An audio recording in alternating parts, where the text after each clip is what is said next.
안녕하세요. 자, 지금은 6월 13일 일요일입니다. 예, 벌써 일요일 하루가 또 다 지나가고 한 주가 또 마무리가 되는 이런 또 시간인데요.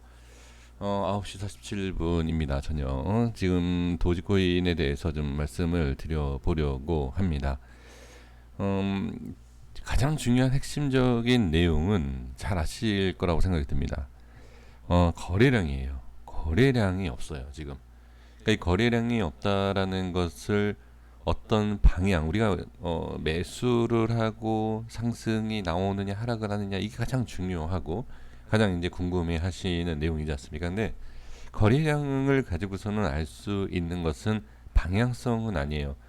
방향성이 나오고 나서 거래량이 나온다라고 하면 추가 상승과 추가 하락에 대해서 대충 어느 정도는 알 수 있어도, 거래량이 줄고 있다는 것을 가지고서는 상승과 하락을 알 수 있는 것은 아닙니다.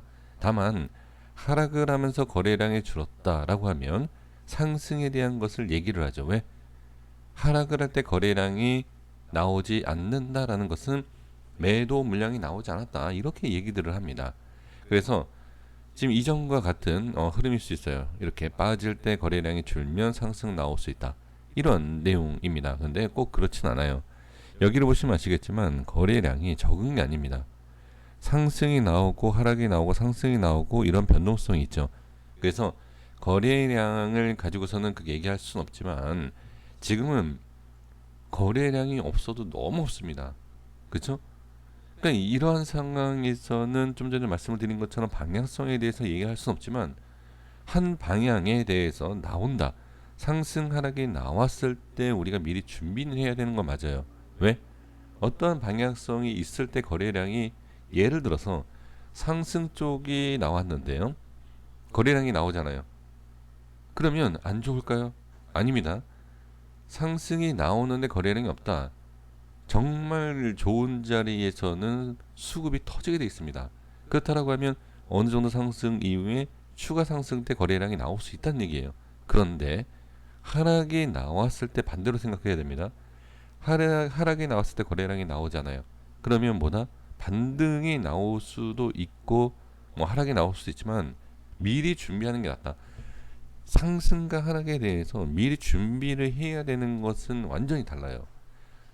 상승은 나왔을 때 어떻게 한다? 거래량이 많이 터지지 않아도 추가 상승이 나올 수 있다. 왜?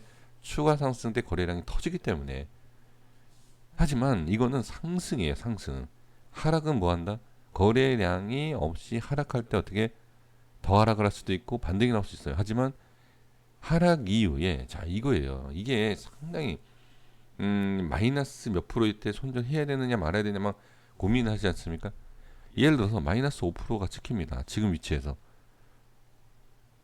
더 추가 하락이 나오면 손절하기가 참 애매합니다. 이걸 잘라내기가 어떻게 해야 되는지. 그래서 이런 변동성이 있기 전에 미리 대응을 한다든지 현금을 한다든지, 이게 상당히 중요한 거죠.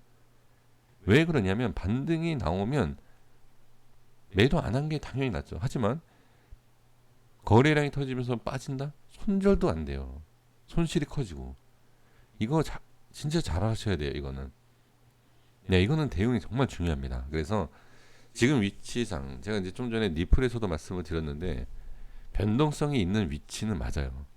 근데 거래량이 상당히 말랐다. 그래서 거래량이 마른 것은 상승이 나왔을 때 1차, 2차 상승이 나오는 모습이 나오면 거래량이 또 같이 상당히 좋지만 반대로 나온다라고 하면 이거 안 좋습니다. 그래서 거래량이 없을 때 주의를 해야 될 내용이 바로 이거예요.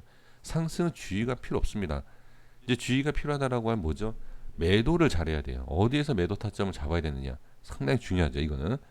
근데 하락할 때는 심각하게 생각을 해야 돼요. 지금 단기적인 이런 하락, 그래도 몇십 프로입니다. 이런 것도 몇십 프로예요. 이렇게 빠지는 게.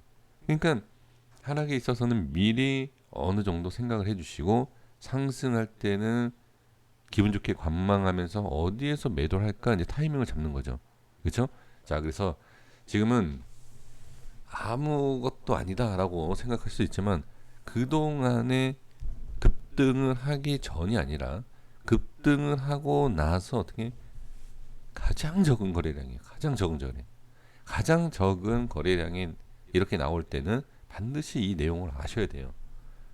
정말 중요합니다. 그래서 자, 이제 아까 말씀드린 것처럼 상방에 대한 것과 하방에 대한 내용, 거래량이 없을 땐 하방 쪽으로 만약에 나왔다 방향이, 이럴 때는 반드시 대응 준비는 미리 해 주시는 것이 좋다. 그러니까 자, 다시 한번 말씀드리지만 추가 하락에 대한 부분도 있고 반등도 있지 않습니까? 조금 이탈했을 때 이것만 생각하지 마시고 이렇게 거래량이 터지는 것이 나올 수 있기 때문에, 충분히 나올 수 있어요. 충분히 나올 수 있기 때문에 조심해야 된다. 여기에서 말씀을 자 드려보면 이렇게 1차, 자 보세요, 여기 1차 이렇게 나오죠. 2차 거래량이 터지면서, 그냥 아니 이렇게 올라왔잖아. 이거는 올라온 다음이잖아요. 그렇죠? 못 올라올 수도 있지 않습니까? 그러니까 이러한 것도 생각을 반드시 해 주셔야 되지 않을까 싶습니다. 여기까지 하겠습니다. 고생 많으셨습니다. 구독과 좋아요 부탁드리겠습니다. 감사합니다.